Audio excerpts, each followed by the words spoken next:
عید کی آمد ہے. صرف آج پیٹرول کی قیمت تاریخ کی 73 سال کی بلند ترین سطح پہ 118 روپے فی لیٹر. اب مجھے یہ بتاؤ کہ جو لوگ اپنے موٹر سائیکلز میں، اپنی گاڑیوں میں، اپنی سواری میں پیٹرول ڈلوائیں یا اپنے بچوں کے لیے روٹی لیں، تو دوائی کے لیے پیسے نہیں بچتے.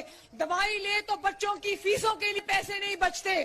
اور دیکھو اب عید کی آمد ہے، آٹا بھی مہنگا، بجلی بھی مہنگی، گیس بھی مہنگی، تیل بھی مہنگا، پیٹرول بھی مہنگا، چینی بھی مہنگی.